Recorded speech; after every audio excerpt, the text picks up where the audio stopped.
I have to remember them. Synesthesia acquired! Of course, because she's a main character, she has to have synesthesia. How else will we remember phrases that we need? Let's get a load of this feller. Kazuha, they say. You're the butler of this joint. I didn't know butlers got to wear, like, you know, boy band clothes, you know what I'm saying? So it looks like you're like the lead singer of Big Time Rush, you know what I'm saying? What will you drink? Well, I'll be driving back, so I think I'll have a non-alcoholic pear banquet. I remembered. See, I know my non-alcoholic beverages. Oh, it's my standard. I love my non-alcoholic beverages. I got my Mountain Dew Baja Blast. My pear banquet Baja Blast. Seiji is lying on the floor face down, with an arrow pierced into his back. Below the wooden floor Mamba rammed open is a crossbow that presumably shot that arrow. No good. He's dead!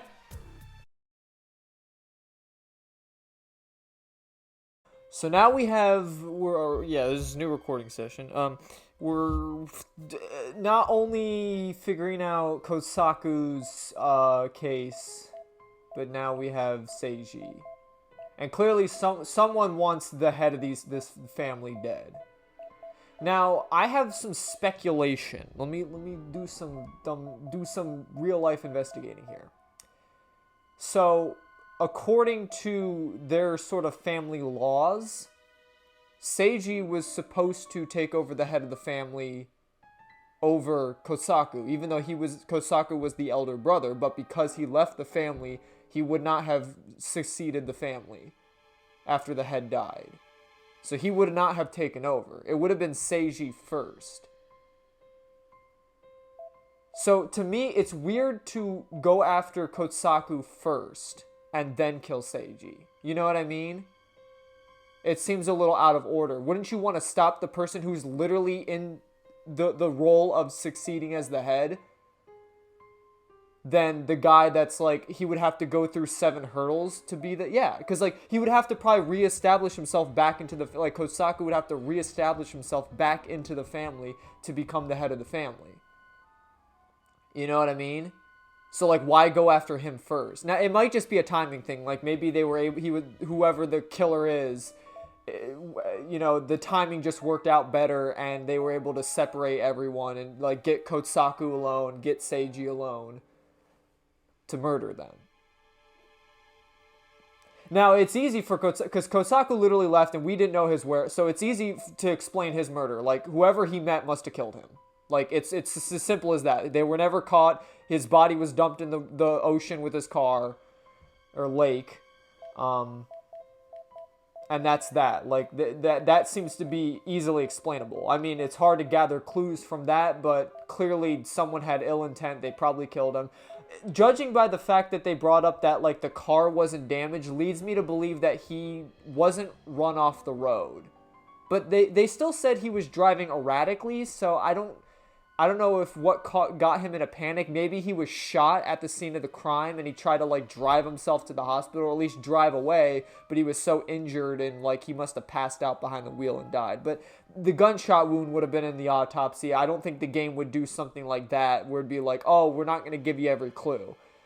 Clearly, he must have just, maybe he was poisoned, or because then the blood results would, he must have, I don't know, blunt force trauma, I don't know. He must have been killed, or he drowned in the river. They could have, like, cinder blocked his legs or just knocked him out, and then him passed out in the car. They pushed the car into the wharf, and he drowned then because he was, like, knocked unconscious. I don't know. That seems to be the only logical explanation. If the game's not going to give me the details that he was, like, legitimately murdered, that's my assumption. Seiji, on the other hand, you know, and it's definitely hard to say that this was also some kind of suicidal act because he was shot in the back. Now, I ain't no, like, contortionist or, like, expert on that kind of stuff, but I will say it is very, very hard to shoot yourself in the back. I mean, the way you have to position yourself, like, unless you set up some kind of contraption, it's borderline impossible to shoot yourself in the back, like, directly in the back. So, either this was some kind of contraption set up by the killer, which is harder to believe because if he was in the seclusion room for a long period of time, like supposedly he's supposed to be in there for like 12 hours or some shit like that, right? Something like that. I mean, if he was only like, he was on the final hours, like supposedly he was on like the last hour or two of him having to be secluded in the room. There's no way that like someone would have managed to sneak in, right? I mean, it's harder to believe that, but, and also the fact that like, why would he wait that long to then shoot himself with an air? I don't know. Something seems weird. But the only thing I know is that it's hard to, you can't kill yourself by shooting yourself in the back. And also that I don't, if you were going to shoot yourself, why would you try to mingle yourself and do it in the back? So either there was some kind of contraption, which he very well could have set up, which would also mean that he shot himself, but he would need some kind of contraption to do it, or someone was in the room the whole time with him and somehow managed to escape in a locked room mystery. So, I don't know, but we'll see. We got to get investigating to learn the real truth. Start with Lake Shinji. Ooh, brand name beverage. I can't believe I had a calm, fun photo shoot here just yesterday. A lot of bad things have happened in the space of one day. Yeah, at this point, I almost missed that creepy cameraman guy. You called? Ah! I thought you just called for me. What, you don't feel like going out for lunch now? I didn't call for you, did I not? Go away. Aw, come on, give me a break. I'm actually surprised he just showed up out of nowhere. The cameraman obediently goes off mumbling to himself. That was a shock. I didn't think he'd still be here. What was he doing here, I wonder? Waiting for his moment, I guess.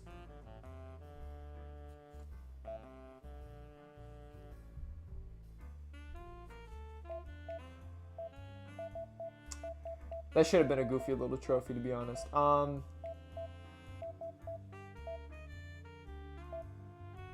mean, is there... Okay, I guess, can we go to Fumonin? Can we go back to... Isn't this where the scene of the crime happened? Oh, no, this is the shrine. Mabi. Oh, hello there. Kazuha calls out to Ryo as she and Manabe approach... Is it Mana... I think it's supposed to be Manabe. I've been saying Manabe. I think it's supposed to be Manabe. As they approached, I think it said. He was noticeably carrying a bundled up cleaning cloth. Kazuha, how come you're not at the estate? I left with the inspector's approval.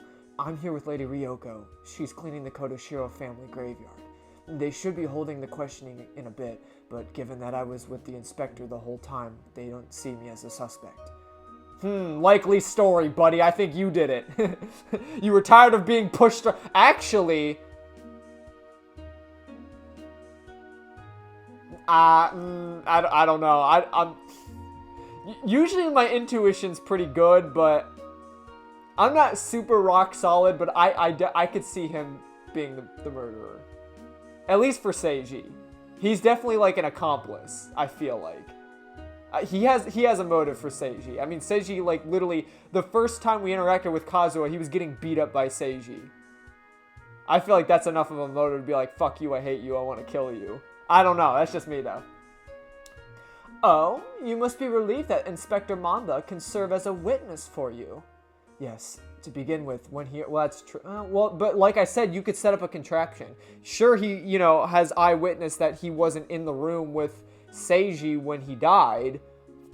But again, like, it could be some kind of contraption. I mean, the last... The Kuramochi case had a contraption.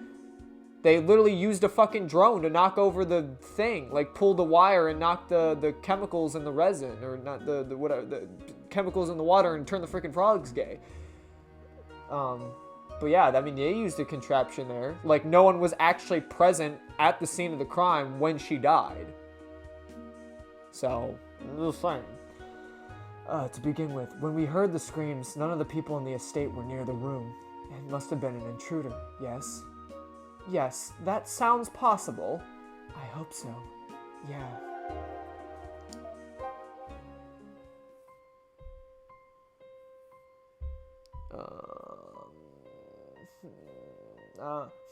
Kazuha, just to make sure, but no one entered the room while Seiji was doing the ritual, right?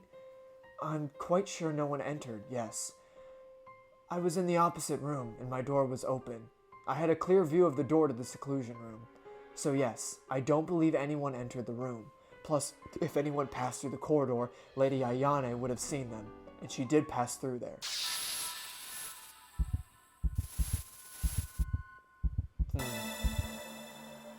I'm more curious about the second half of that. Lady Ayane passed through the corridor. No one walked through the corridor after she passed through. I don't know, it just doesn't look good for her on that end. Anywho, Ayane passed through the corridor when... remember when she went to get us ice... Oh, right, never mind. That was when... What? She went to get us ice cream. She could have been planning murder. Yeah, that's right. Yes, indeed. She went to the kitchen, which is down the hall. She had a few ice creams with her when... Actually, they were popsicles, were they not? Soy chigayo! No, ice creams with her when she headed back. No one else passed except for Lady Ayane. The inspector can confirm that much. He was there with me. The ritual room was locked with a bolt from the inside, so no one can go in from the outside. That proves as much because Mamba literally had to use all his force to bust the door down, so it'd be quite hard to believe that someone entered through that way. Right. Inspector Mamba had to ram the wooden door open. A closed room murder. No. There's a chance this wasn't even a murder to begin with. Are you suspecting that he set up a contraption to kill himself? But why would he do that? Why'd he do that? I mean, is there anything else? Can I ask you one more thing? What is it? Last night, on the day Kotsaku Etoi passed away, where were the Kotoshiro House's residents back then? Yesterday, the Kotoshiros were meeting with the temple to arrange for the previous head's funeral. They were at home since the sunset until midnight, except for Master Seiji, that is.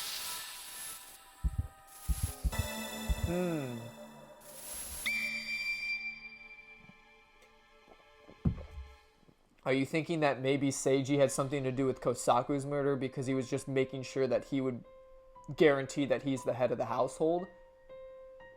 But then, who would kill him? Some kind of third party maybe he was working with that wants to see the whole Kotoshiro family in shambles? Perhaps. So Seiji wasn't at the estate? Well, it's not out of the ordinary. He goes out to drink during the evenings, so no one pays it much mind. I see. Ryo, maybe the person that called Kotsaku was... Yeah, out of the Kotoshiros, it has to be Seiji.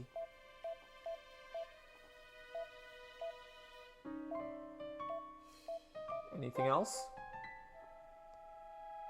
So Seiji was the sort to go out drinking at nights. Well, he's the kind of that... Oh, he's of the kind that doesn't settle down without a drink. But as a servant, I'm in no position to comment on his habits. That's understandable. Alright, I think we got everything we need. We got literally 2 clues, so we should be good. The two say goodbye to Kazuo and leave Fumon and out into the streets. As they go, Ryu hangs her head in thought. Ryo, what's wrong? Just a little something. I'm starting to think this isn't actually a serial murder over succession rights. But if that's the case, there isn't actually a common culprit here. Common culprit? Wouldn't it make sense? If someone killed Kotsaku, everyone has an alibi. Except for Seiji. They were meeting with the temple's priest. I don't think they'd lie about that, since we can just ask to see if they're telling the truth. And now Seiji, the one person without an alibi, is dead. And everyone else has alibis for his death too. So that means everyone at the Kotoshiro estate is innocent? Maybe that assumption that this is a serial murder is wrong to begin with. Well, I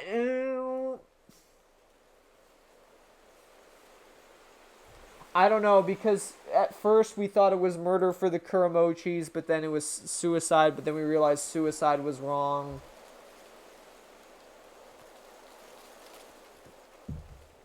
I'm seeing a plot that it's kind of like the last person you'd expect. They steer you in the wrong direction because obviously the killer doesn't want you to foil their plans.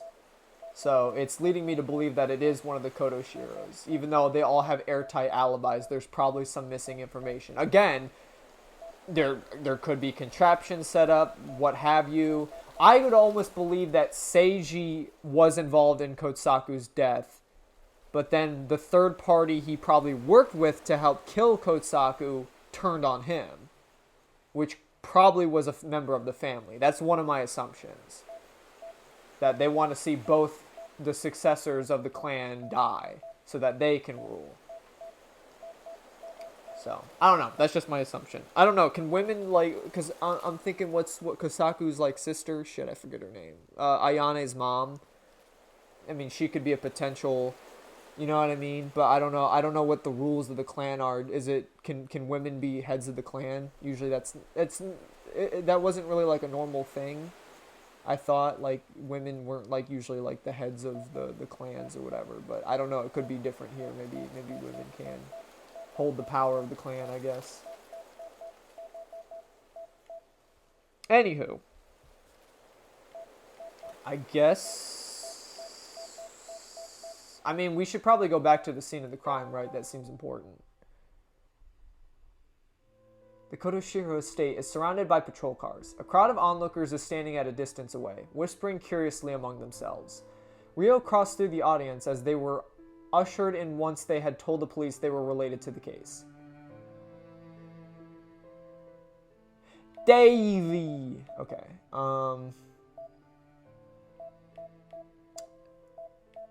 I guess let's start with the residence room and then work our way... Because I'm sure the actual crime scene is probably going to be blocked like last time. Right, Ryoko. I don't know why I forgot. I was thinking Ryoko was someone else, but Ryoko is Kosaku's sister and Ayane's mom. Ryoko and Ayane are in the parlor. Ryoko regards Ryo and Manabe with cold eyes, but Ayane, by contrast, gestures for them to come closer. Well, howdy, y'all! Oh, that's funny. Alright. I mean, I guess I'll start with the friendly face. She's going to be more willing to talk to us. Phew, how long are they going to block off the hallway? Oh, they're inspecting the crime scene? Yep, it's so hot, though. I'm going to melt. I just want to get some ice cream. We just had some together earlier. You still have more in stock? I've got my own fridge just for ice cream. I can eat as much as I want and I never run out. Your own fridge for ice cream? You really are a rich young lady, huh? Huh? Isn't everyone in the family having their own fridge normal? No way. I don't think I even have enough food to fit in in more than one fridge. Anything else? Okay, please keep... fuck. And I just want some ice cream! Ayane, your uncle just passed away. Watch your demeanor. Fine. I didn't realize that kind of changed. That's kind of funny. I just want to get some goddamn ice cream. Do I look like I care if Uncle Seiji died? I just want some goddamn ice cream. Ryoko looks Ryo and Manabe over with an expressionless face and parts her lips to speak. Ayane told me about you. I take it you're looking into Kotsaku's death. Yes, we were hoping to ask you a few things about that. Ryoko's attitude wasn't particularly oppressive, but Ryo speaks while feeling oddly pressured. Kotsaku's daughter, Mei, is a friend of mine, and I want to get to the bottom of this for her sake. I see. But I'm afraid I can't do anything to help you. I know nothing about the whole affair. Sensing that Ryo is being overwhelmed by Ryoko's pressure, Manabe follows up. But don't you think it's odd that just as the old family head had passed away, Kotsaku, one of the heir candidates, passed away? Well, I wouldn't know. If I had to guess, perhaps the Kodo Shiranushi's rage at work? That's unscientific rubbish. Kotsaku cast aside his duty as the future head and left this household, choosing to be adopted into another family. That selfish man drove his car into a watery grave, not unlike Kodo Shiranushi when he was concerned about Tagamikazuchi and forced to hide under his boat. Seiji was too frisky with the bottle, and had one brush with the law too many. He shames our family name, and he was shot in the back. It is quite similar to Amino Wakiko, who was shot to death for forgetting his duties. Both are stories relating to the transfer of the land. I see. And you truly believe this? Who's to say? I, at least, think so. That is all.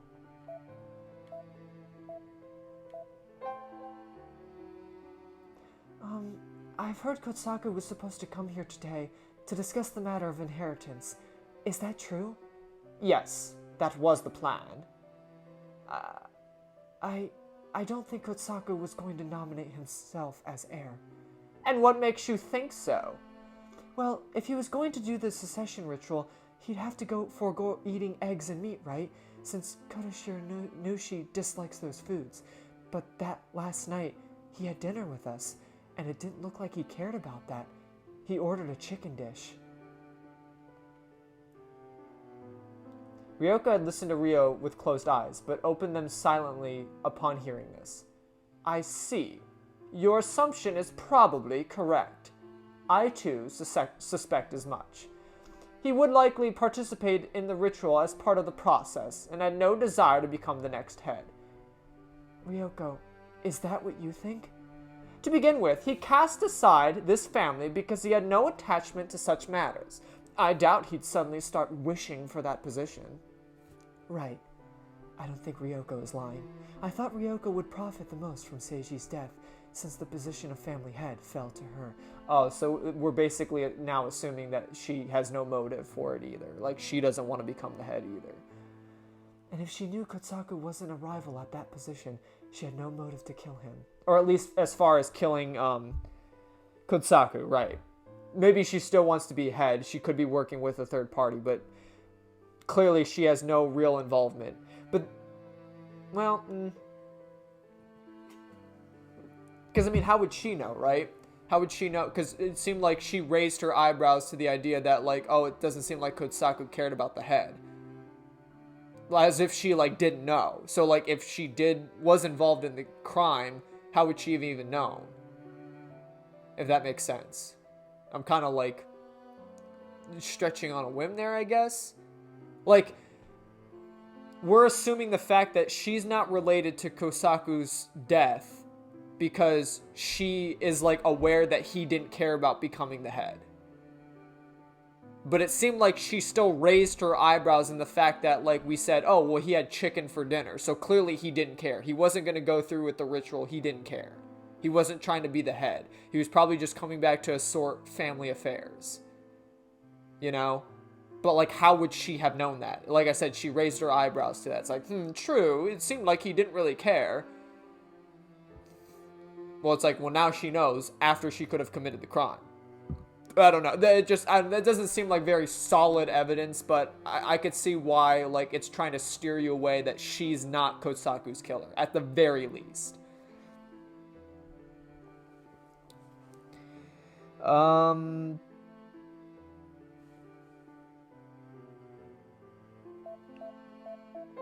mean, is there anything else? Incidentally, yes?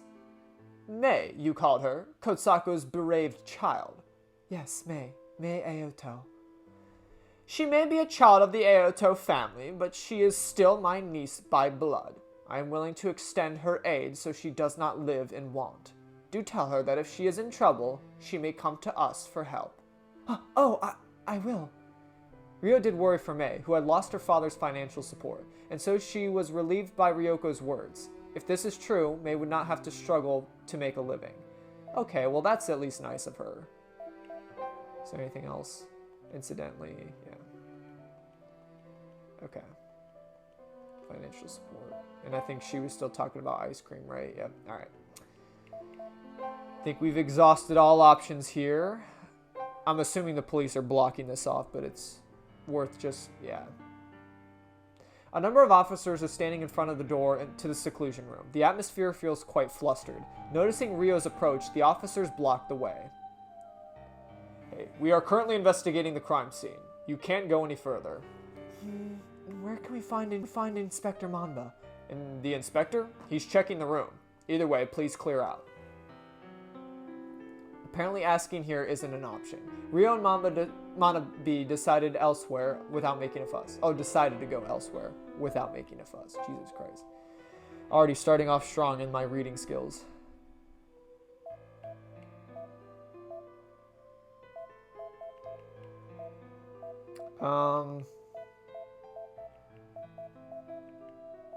I mean, is there something else we can learn at the Nakayumi Pier?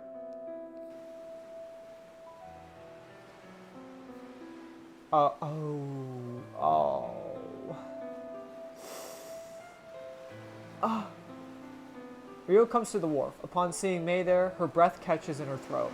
She places a bouquet she'd bought somewhere on the wharf. There's no sign of the police anymore. The wharf is quiet and serene, as if nothing had happened. Rio approaches Mei, who is standing still and quiet, and speaks to her. You seem kind of happy that happy about all this. I will say, I mean, like, I'm enjoying the game, but it definitely doesn't feel like there's a whole lot of sprites involved in the game. I mean, there's quite a few facial expressions, but, like, I don't know. It seems like she's smiling in this instance. Like, I definitely would not be happy standing here mourning my dead father. I don't know. It's just, that's definitely not the facial expression I'd be making if my fucking father was here dead and I'm trying to mourn him. I wouldn't have that cheeky little smile. But that's just me. Mei, you should have rested in your room a bit longer. Yeah, I was thinking of doing that, but I couldn't sit still. Right. Mei, I've got one bit, really just a little bit of good news. The police didn't find any alcohol in your father's blood. So, it was like you said, your father wouldn't and didn't drive drunk. Really? Right, then.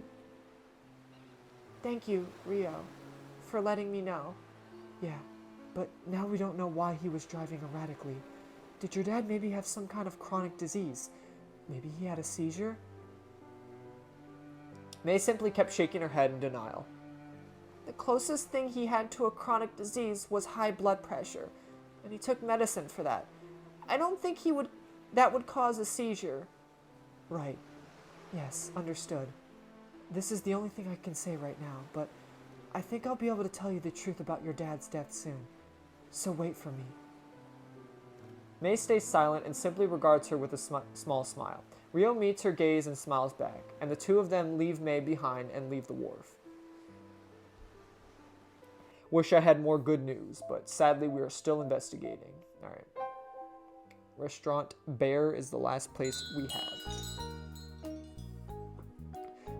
I'm sorry for bothering you while you're busy. Upon entering the restaurant, Rio speaks to the waiter that served them yesterday. Oh, aren't you the one from yesterday? Did you meet with Mr. Kazuha Makita? Yes, thanks for your kind help. That's good. So, how can I help you today? It doesn't look like you came here to dine with us. Actually, I wanted to ask you what kind of non-alcoholic cocktail the person I was with yesterday had. Like its ingredients. Its ingredients? Yes. Could you at least show me the bottle? I think it was called Pear Banquet. Give me a moment. The waiter disappears into the kitchen and returns with a bottle in hand. This is the bottle of Pear Banquet. The ingredients listed are pear juice, grapefruit juice, carbonated water, and sweetener.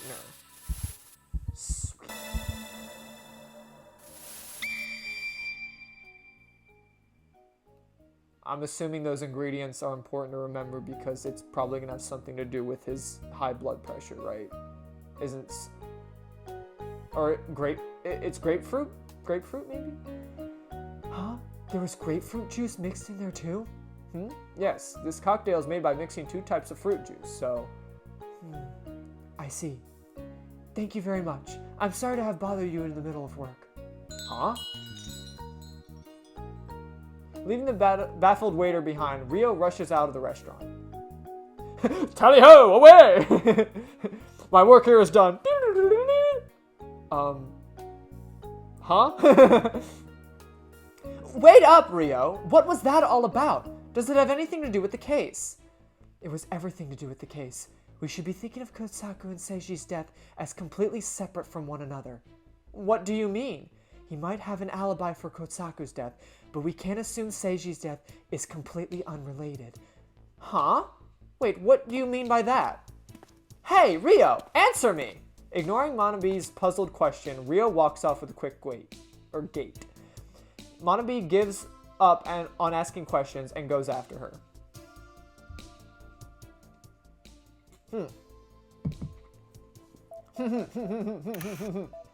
Alright, well, I've been everywhere else, and the only place that was blocked off before was the hallway, so I'm assuming their investigation might be done? Question mark? Yes, well, maybe not. I'm assuming? It's the only place we haven't gone yet, so I don't know. Yeah, okay, Mamba's, like, out now.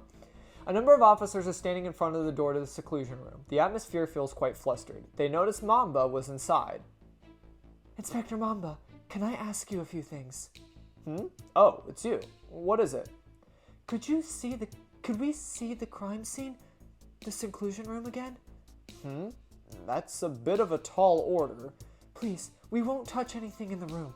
We just want to look. Well, fine. I'll come with you then. Man, Mamba's so much cooler than Masawa. Man, what? Man, women must get the cool treatment then. Like, what? Why does Ryo and Manabe get, like, the cool detective while Yagumo has to deal with, like, the fucking, like, oh, man, I fucking hate you. These goddamn civvies keep getting in my way, even though they're, like, smarter than I am.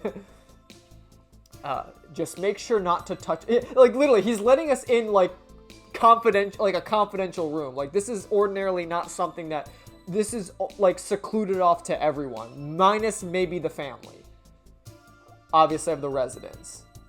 But, like, in no way obligation is he obligated to show us this room. But he's like, oh, sure. What the hell? Come on in. Let me show you the dead body, too. Like, what? Just make sure not to touch anything with your hands or move anything. Got it? Yes, understood. Cracking a small smile at Ryo's response, Mamba... Dude, he's even smiling at that. Mamba leads the two into the seclusion room. Man, he's like so happy to help us. This is so different than Misawa. Fuck that guy. He steals our tapes and then says we're stupid. Alright.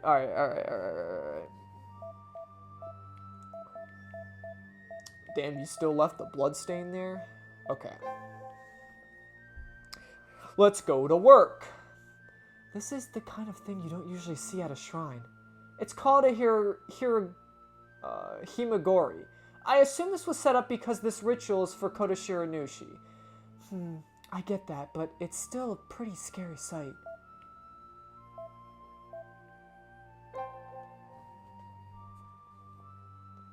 Hey, Ryo, check this out. What? See? The tatami over there. There are burn marks on it. Burn marks? Burn marks?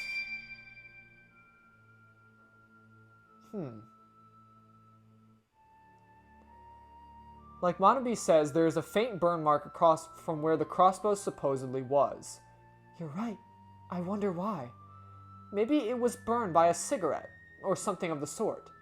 Yeah, that could be, but I can't imagine such a rich family would leave a burn mark in a room meant for an important ritual. So maybe the burn happened during the ritual for some reason? Yeah, the question is how. Was there incense or something? Perhaps? Perhaps incense? This doesn't look like a normal bow. It's called a crossbow, right? Yes, it knocked away when I busted the door open, but it was originally covered by a cloth over there. We suspect it was fixed on the wall over there, but why is there a crossbow in this room? Why is there a crossbow in this room? Well, it seems Seiji brought it previously. Seiji brought it. So, you're really making me believe he set it up and killed himself then.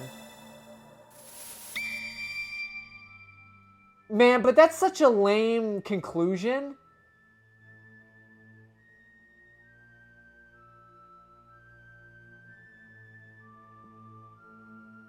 But if he brought the damn thing, like, and he locked himself in, I mean, like, one of the only conclusions you can come up with that abides by all other rules was that he set up the crossbow and shot himself in the back. So I'm wondering what for.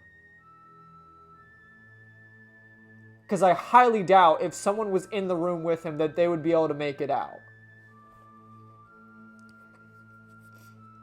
Because the door was being watched the whole time. I'm also, that's true. I'm basing it off the fact that, like, we are following everyone's logic and that no one passed through the corridor besides Ayane to go get ice cream. Those are the only people that she is the only one that crossed that corridor. I'm assuming the door was watched for the remainder of the duration that he was in that room. So it would literally be impossible for someone to go in and out of that door. Like I said, because you could unlock it and go and exit the room, but then how would you rebolt the door? Unless that was true, maybe that could be the reason for the crossbow. But then again, I mean, how does the bolt on the door work is my question.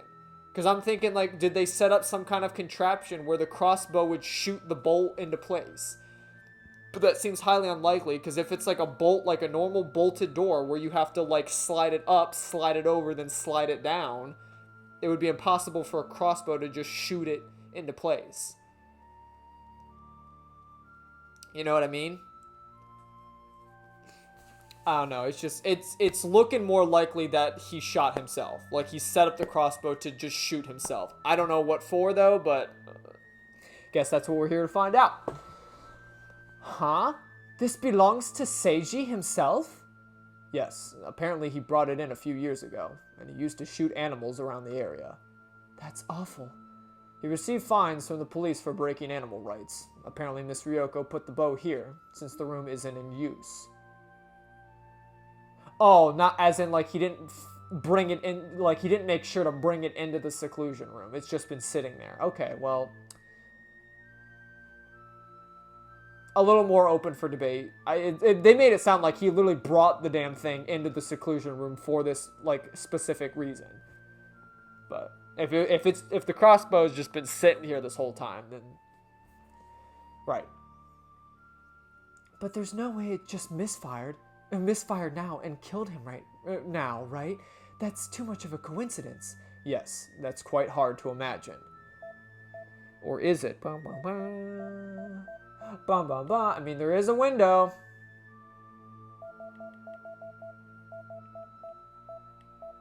But it doesn't look big enough for someone to get in and out. I honestly, I am standing by the fact that no one else was in this room with him. There's no way. I refuse to believe that someone would have managed to get in and out as quick as possible, but who knows? The game may throw me for a loop there, but I refuse to believe that there was someone in this room with him. I think he is the only one that set foot during the ritual in this room. So, he was either killed by some kind of contraption or he literally set up the crossbow and shot himself. See, this young gentleman was trying to have a slice of this blueberry pie, but then he shot himself but set the gun up to make it look like the gun shot the pie. Just another crazy night in Wizard City. That's a good skit. If you're wondering where I'm getting that from, it's a skit with Rocket Jump and Key and Peele. It's called Mexican Standoff, but it's just like a ridiculous like Mexican standoff that like goes into super detail, and they're all like, oh man, boom, we hired a second sniper. Well, I got a sniper trained on that sniper. Well, I got a UAV trained on that sniper that's trained on my sniper. Like, it just goes like, it super divulges, but at the end, it's like the cops are trying to like deduce what happened because well, like one of the guys was literally a blueberry pie. One of the guys was like whatever, Key and Peele's like characters were like a gun and a blueberry pie. So like they were trying to like figure out what the fuck happened at the crime scene. So it was like, this young gentleman was having a slice of blueberry pie, but then he shot himself and set up the gun and make it look like the gun shot the pie. Just another crazy night in Wizard City, but it's a good skit if you're into a good chuckle. Anywho, a goldfish bow. I've read mysteries where a goldfish bowl was used to start a fire. It gathers sunlight and well, now that they brought that up, that's where you get your burn mark. It's placed right by the window too, so it reflects sunlight. So it probably acts like a magnifying glass, and probably, yeah. Interesting. It gathers sunlight that functions like burning lens. There were actually cases of plastic bottles full of water causing a fire to break out. That said, this goldfish bowl is mostly empty, so that phenomenon couldn't happen here. Oh, you're right. You need the water, because the water like intensifies or like concentrates the flow of the sunlight. Yeah, it's only got a bit of water, unless they dumped it out. I don't know. Maybe they set it up. Maybe someone reached in through the window and then like very carefully moved the bowl so that way it would start a fire. I don't know. I'm at this point I'm kind of still at a loss. I don't really know what to make of all this. I'm just trying to gather the clues. Huh? There's a little window here. There's a small window along the wall, peeking out. Rio discovers it leads out to the courtyard. Of course, it isn't large enough for a person to pass. Okay, that confirms without a shadow of a fucking doubt that Seiji was the only one in this room. I refused, because the door was being watched and a person can't pass through the window. So there was no one else but Seiji in this room. So he was killed by some kind of contraption or he shot himself. Those are the only two options that we can have with all those clues in mind. It isn't large enough for a person to pass through. What if the crossbow is just like a diversion and someone shot Seiji through here? I doubt that. Given Seiji's position when we found him, hitting him in the back from there would be impossible. Yeah, right. You're right.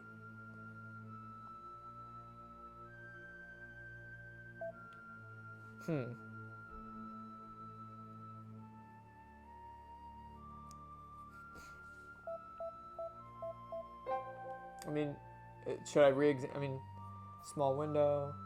Oh, she approaches the small window. I thought there might be some sign of wires or string, but nothing. I mean, is there anything else as far as these? But it's still bothering me. If there is a room for a ritual, why keep a goldfish tank here? And an empty one at that. Rio crosses her arms in thought for a moment. The sights she'd seen flash through her mind.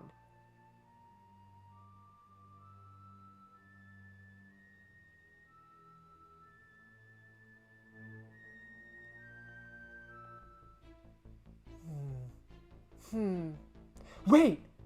What is it? Manabe, you've got footage of just when the incident happened, right? Could you show me? Sure, but... A bit overwhelmed by Rio's aggressiveness, Manabe searches through the camcorder's memory. There it is. She hands Rio the camera with the preview monitor replaying the moment they discovered... Okay, I do want to say though, it's kind of goofy how like they don't like reenact it through like the scene of the actual camcorder, because like she wouldn't have placed the camcorder here, she would have it in her hands, but it's like it's just basically retaking the scene of the image and then just putting like a camcorder lens on it, so it's just kind of goofy. The preview monitor replaying the moment they discovered Seiji's body. Rio looks at the footage intently and whispers, I knew it. I wasn't remembering wrong. See, compared to this goldfish tank, the one with the one in the video. Ah! There's absolutely no water in the goldfish tank in the video. Interesting. See, I didn't remember that one. So now that we know that, there's a bit of water in the goldfish tank. But if there was no water... Right, but right now, there's a bit of water in the same tank. So someone deliberately placed what they must... Through the window, they probably poured water into it or something. Or used whatever to create the burn, I'm assuming. Inspector Manba, none of the officer put any water in the tank, right? I probably should say officers. Of course not. Preserving the crime scene is essential. None of us would do that. Then this might be a key to solving the mystery. I see, but what kind of key is it exactly? That's what we need to figure out next. That's pretty undependable for how confident you are. Okay, so we got that clue. I mean, is there... There's some string in here. Rio whispers after looking closely at the crossbow. True enough, there's a string tied around the crossbow's trigger. It's severed... it's severed some... No, I guess that's right. It's severed some 4 inches along the length of the string. What's this? There's traces of a pin being fixed in place by the string, but the details aren't clear yet. Still, it looks like it's rigged so once the string is severed, the crossbow will shoot. So is a contraption. What? So even... Oh! I know how they did it. I understand now. They burned the string. They set up the crossbow, burned the string, fired the crossbow. It was a contraption. So whoever was in the courtyard, they poured water into the bowl as the seclusion while he was in the thing. They had the crossbow pre-set up to where he would be sitting and praying the whole time. I'm assuming. It would have burned the string, right? Triggered the crossbow and shot him in the back, right? Or is that too far of an assumption? What? So even if whoever did this isn't in the room, they could just sever the string and get Seiji shot? That's a possibility, but the remaining string is only 4 inches in each direction. You can't cut it without being in the room. And when we heard the scream, none of us were near the room. Kazuo was closest, but I was there with him. But what if you didn't need to be in the room? I guess this is everything that draws my attention. The burn mark on the tatami mat. The string set on the crossbow. The bit of water that appeared in the goldfish tank. All those facts were rotating in Rio's mind. There's something in the room that makes no sense, and that's the key to solving this mystery. And that thing is... it's... Ah! Manabe and Mamba both turn to Rio as she exclaims loudly, That's it! That's what it was! I solved the mystery! Inspector Mamba, can you gather all the people involved in the case here? Huh? But Mamba is perplexed, but Rio simply regards him with a smile, beaming with confidence.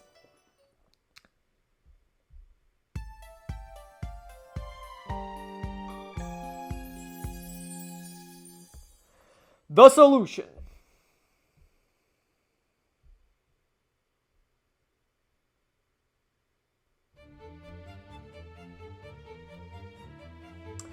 One hour later. Gathered in the Kadoshiro estate's parlor are Ayane and her mother, Kazuha, the servant, and Mei. They were all informed by Mamba that the culprit had been discovered, and so everyone present are visibly quite nervous. Under the heavy atmosphere, Rio enters the room with Mamba and Manabe. Greetings, everyone, and thank you for waiting. It seems everyone I've called is accounted for. Inspector Mamba, you summoned us here saying the culprit had been discovered. Does this mean both Kotsaku and Seiji were killed by someone? I believe Miss Rio will explain that. Miss Rio, if you will. Right. At Mamba's introduction, Rio takes a step forward. As she does, the room fills up with noise. Wait just a moment. This young lady is going to explain it? My apologies, Inspector, but as jokes go, this is quite tasteless. Isn't she just a civilian? Everyone begins complaining, but Rio silences them with a single thundering exclamation. Silence! True, I am just a civilian, but I was the one who figured out the culprit behind the case. And I'd like to share the truth with you all, but I think holding a question and answer session should make it easier to understand. So, to that end, I'll need one of you to act as my partner here. Ayane. Ayane replies with an odd, somewhat squeaky voice at being named. Me? Yes, I'll start explaining my reasoning. So if anything doesn't make sense to you, I want you to call me out on it. I don't mind if you try to outright argue me down, alright? Fine, I guess, but it's really weird seeing you like this. Ayane moaned in complaint, but steps up to the plate nonetheless. Seemingly satisfied, Rio takes a single deep breath and parts her lips to speak. Oh, it's still called max mode? Lame. Alright. When I tried to solve Kotsaku and Seiji's death, the biggest issue was that there was no sign that they were done by the same culprit. The only one that might have killed Kotsaku that night was Seiji. Everyone else had alibis. Yeah, that's right. Mom, Kazuha, and I were all meeting and discussing the previous head's funeral.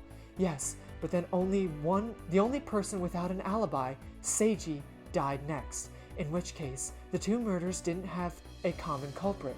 So I stopped thinking of this as a serial murder and tried to focus on Seiji's death. And as a result, I figured out who killed Seiji. She's already said this, but Rio once again points out that she found out who the culprit was. Everyone present exchanged doubtful glances. Among everyone, Ayane alone replies in her usual tone. I'm only arguing here because you told me to, but Uncle Seiji was in a closed room. How could he have been murdered? Well, the crossbow we found in the room had a string tied to its trigger. The string was fixed to the trigger and strained in such a way that if it were cut in a certain moment, it would fire an arrow. No, but like, no one was around in the room until when Uncle Seiji was shot. No one could have cut the string. No, the string wasn't cut directly by someone. It was cut using the power of nature, and there were traces proving that in this room.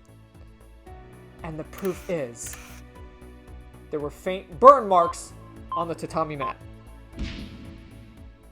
The burn marks on the tatami. And the fact that Ayane is like the one that we're like arguing against, I think we know the answer of who did it. Huh? The tatami? Yes. Do you know what a burning lens is? It's when a mirror, water, or plastic bottles serve as a lens to reflect sunlight and cause a fire.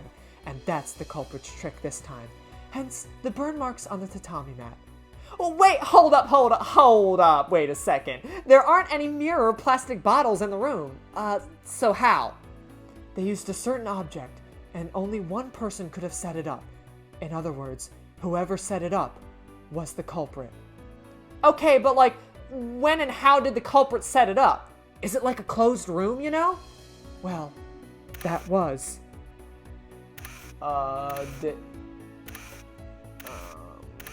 When the incident happened, no one walked through the corridor after Ayane passed through. Ayane, you went out to get us ice cream before the incident happened, right? I did, but I just went to the kitchen and came back. I didn't go to the seclusion room. Kazuha saw me, didn't he? Kazuha nods in agreement at Ayane's words, but Rio continues as if not paying that any mind. Right, you didn't enter the seclusion room, but couldn't you take the back door from the kitchen to the backyard? And in the backyard, there's a small window leading to the seclusion room. Super gasp! Oh, wait up, you're trying to make it sound like I'm the culprit. But why would I do it? A burglar could have snuck over the fence and through the back entrance or something. No, to pull off this crime, you had to have gone through the kitchen once. The kitchen? Why would the culprit have to go through there? Why would you have to go through the kitchen? I have evidence that can explain it. And that's... there's a bit of water in the goldfish tank. You had to go and get water. The goldfish tank in the seclusion room. The culprit used the goldfish bowl as a burning lens. Huh?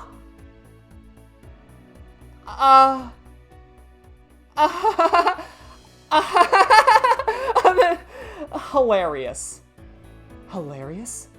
Well, yeah, that's hilarious. I mean, was there any water in the goldfish tank? It can't function as a burning lens without any water, right? Right. And that's how I figured out figured out you were the culprit, Ayane. Huh? When we heard Seiji scream and ran to the room, the goldfish tank looked empty at the sight, but when we checked later, there was a bit of water at the bottom of the tank. Well, hell yeah! Maybe you just saw wrong, and you can even function as a lens with the little It's possible. Assuming that bit of water was actually ice that clung to the glass. There was actually a TV show that tried that and successfully used ice as a lens to start a fire. In other words, an ice lens could have used to burn off the strings to set off the crossbow. But how would you even make the lens of ice? That show used a board to polish the ice into a lens shape, but it's even simpler if you use a goldfish tank shape. First, you take the bowl, put a bit of water in it, and put it in the fridge while it's tilted. And then you put the water on the other side and freeze it the same way. This gives the impression there's no water in the tank. And you can possibly use anti-fog spray or natural detergent to make sure no water droplets surface on the ice. As the time passes by, the ice melts, leaving only a bit of water in the tank. It is set up so that if you were to check after the crime, they wouldn't be able to tell a burning lens was used. The culprit kept the tank in the fridge and then waited to place it into the seclusion room through the window, and they found a good spot earlier. Seiji was facing forward and performing the Ebisu chant, so he probably didn't notice a bit of noise from the outside. Then, as the time went by, the sunlight reflected off the lens, burned through the string, and fired the arrow, and that was the trick behind the case. And the only one who went through the kitchen and could have done that was you, Ayane. Super mega e-gasp!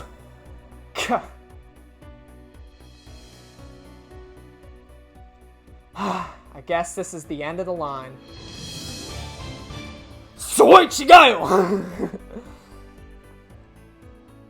Ayane's expression completely changes as she shrugs, as if a weight had been taken off her shoulders.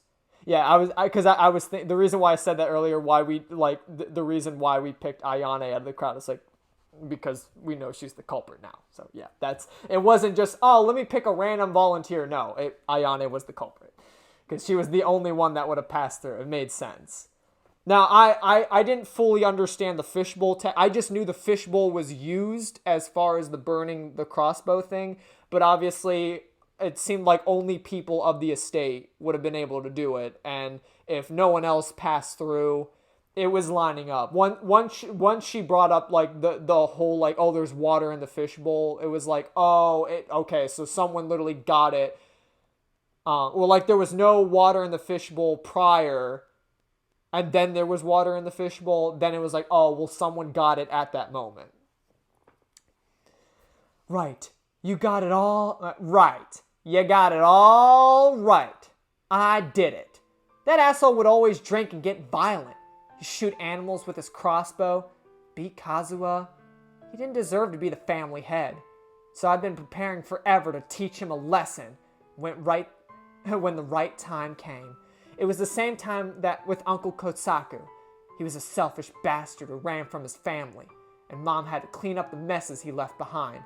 Mom was the one who kept this family together so far, so she's the one who deserves to be the family head. Ayane, you... But I do feel bad about getting you mixed up in the mess, Ryo. For real. Sorry. Ayane speaks with her usual bright tone. There's no signs of regret in her expression. If anything, she looks refreshed and relieved. Wait just a moment! Mei, who had been kept silent until now, suddenly speaks up. Her face is contorted with so much anger Ryo had never seen her like this.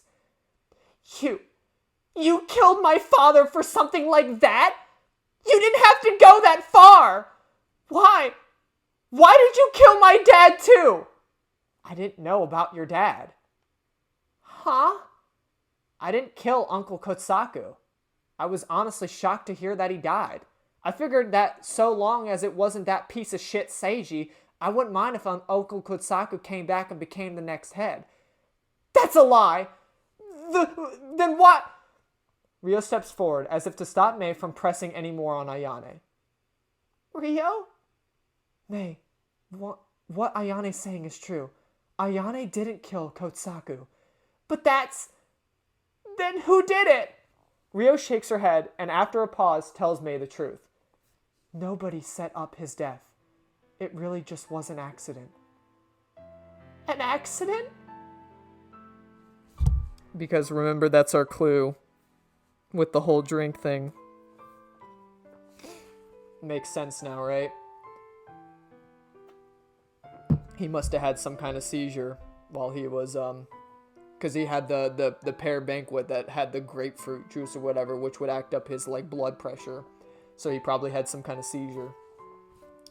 Which makes sense, like, it makes sense why his car didn't have any extra dents and stuff, because clearly he wasn't run off the road. Like, the only other explanation was that he was knocked unconscious and someone did the whole, like, put the cinder block on the gas pedal and push it into the wharf. You know what I mean? That would have been the only other explanation, but, like, who would have had the time to set up? You know what I mean? So I'm guessing whoever he met with was probably just the other I mean, like, everyone had alibis except for Seiji, but it seems like Seiji didn't do it. May, you told me Kotsaku had high blood pressure, right?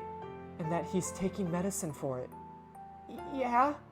That's part of the reason. That and the drink he ordered in the restaurant. The pear banquet. The pear banquet? Yeah. There's one thing people who are taking high blood pressure medicine aren't allowed to eat or drink. Consuming it makes the medicine work too well, which makes their blood pressure plummet. It can make people unable to stand, or even pass out. Then the non-alcoholic cocktail he ordered, the pear banquet. It's made out of pears and grapefruits.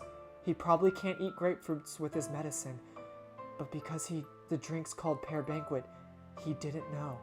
So I think that because he drank it, Kotsaku passed out while driving.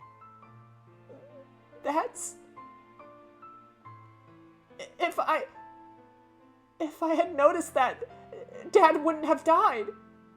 It wasn't your fault, May. It really was just an unfortunate coincidence.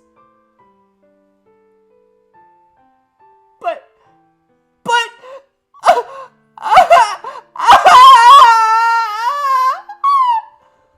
May breaks down in tears and Rio embraces her gently.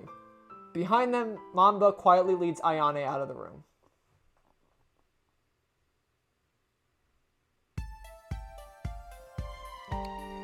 Epilogue.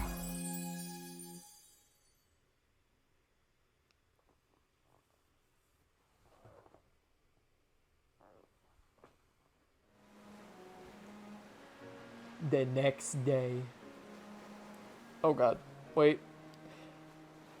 I got like a burp coming, but it's not coming out. Okay. Rio, who had solved everything, is exploring the banks of Lake Shinji with Manabe. So in the end, you realized it in the middle of the investigation. That Kotsaku was... Yeah, because when I was gathering because if we were, connecting the cases, as soon as we got the clue for the whole, like, pear banquet recipe, I was like, oh shit, don't fucking tell me. Like, that, yeah. So that's when I started piecing it together, that I was like, oh man, fuck. Like, he pretty much just died. Like, there was literally just an accident. Which also makes sense because, like, it was really hard for me to gather how the two would have been related. Like, unless the same family member killed him. But then it's like, when you realize that Ayane did it, I'm like, she didn't really seem like the type that would just go and kill Kotsaku for no fucking reason. I mean, the dude left the family, and, like, yeah, she probably still hated him for leaving the family, but that wouldn't drive her to... Because she would have gotten what she wanted only killing Seiji. Because then, I'm assuming then, Ryoko would have taken over as the head, because Kotsaku wasn't part of the family anymore.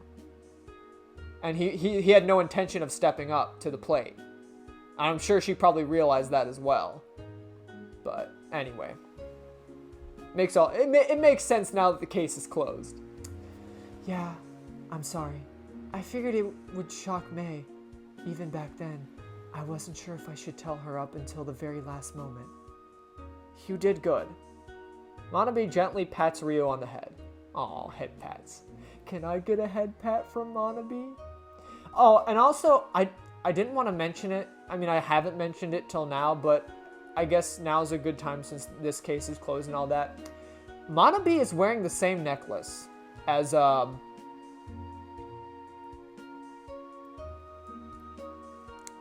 Akari. That was her name. you know, the necklace that she got in the Kuramochi case, she's wearing the same exact necklace.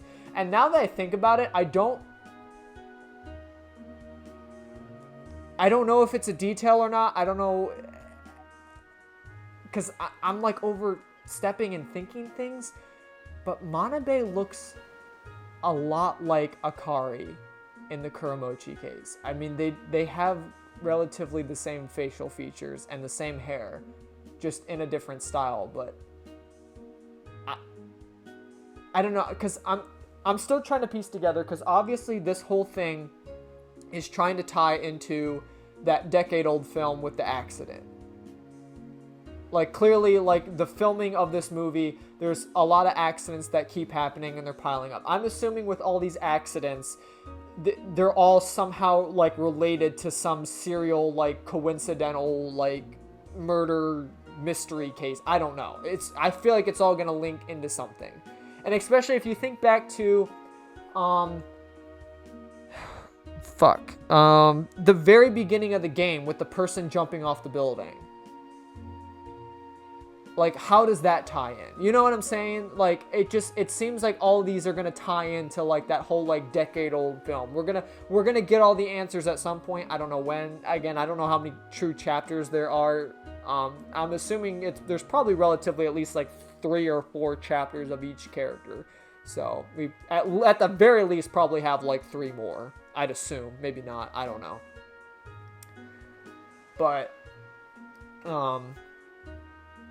that's just my. I don't know. I don't know if it's just like a laziness detail that they're just like, oh, we want Manabe to wear a necklace, and we're gonna use like the same spray as we did for her. I don't know, but she looks like her, and she's wearing that. But the thing is, Akari got the necklace after Sato bought it for her. But, like, it just, that detail, I don't know, like, it's literally the same exact, like, if you were trying to convince me that that's not the same necklace, you would put some other charm on it, right? And it's like I said, the more I look at it, Manabe looks like Akari. Like, I'll go into, like, the character profiles again, but she looks like her. And maybe there's a reason why they show her Manabe's profile without her glasses. Shit, in one of the cutscenes, the cutscene where we bust down the door to Seiji's seclusion room, she wasn't wearing glasses. Like, some of the cutscenes doesn't have Manabe with glasses on. I don't know if that's some kind of, like, continuity error, like, while they were making the game. Like, maybe Manabe originally didn't have glasses on, or if they're, like, trying to hint at the fact that, like, this is the same person, she's just, like, going under a different identity, and that's how the stories are gonna, like, link characters. Like, maybe Yagumo's stuff happens, like, super later. But it just seems weird for her to be, like, a manager of an actress to go and marry some crazy old coot and get murdered. It just doesn't make sense. I'm assuming these are taking place, like, these two characters are taking place almost at the same time. Maybe there's just, like, a few days before or prior. I don't know. But it's just, it's... I don't know if it's just a reuse of assets or if it's, like, an important detail, but that's just something I've noticed. So, I guess we'll get the full details, you know, by the end of the game, but it's something I needed to bring to everyone's attention, that if you haven't noticed that, like, she literally looks like Akari and has the fucking necklace. So, that's just my 2 cents. Who knows? Maybe it wasn't actually her that died, and she's going over under a different identity now, and she's Manabe, who wears. I mean, she wears glasses, and glasses are usually the first thing people put on to disguise themselves. It's like Superman. It's like the Superman tech, you know. I'm gonna put on these fake lenses and pretend I'm somebody else. Pretend to be somebody else. Here, draw a circle.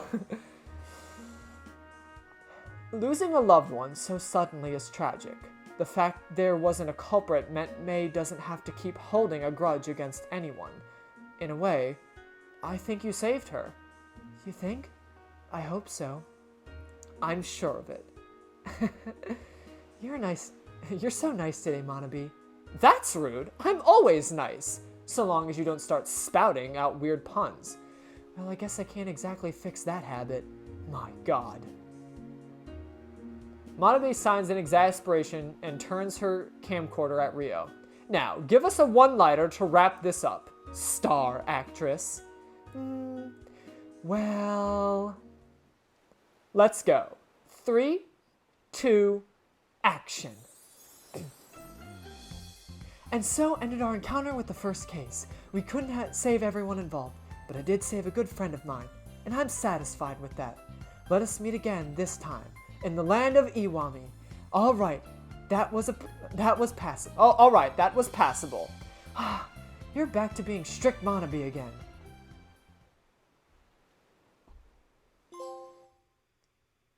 Newcomer actress. So I'm wondering how this is all gonna tie in, you know?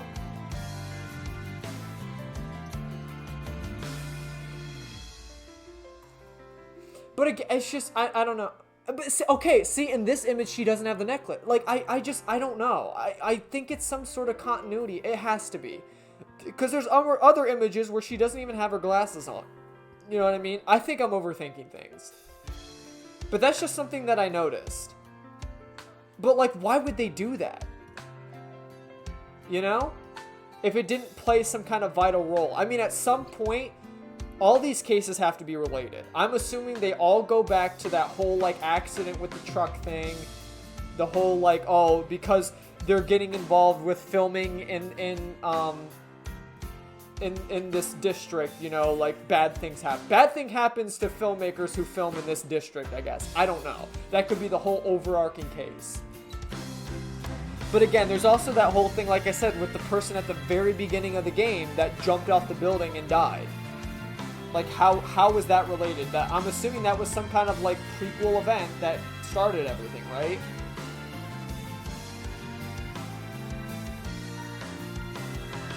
All I'm gonna say is I'm really invested, and I want to definitely see this game through. I don't know how long the game. I mean, we're already like 6-7 parts deep, right? So I'm curious how long the game actually is.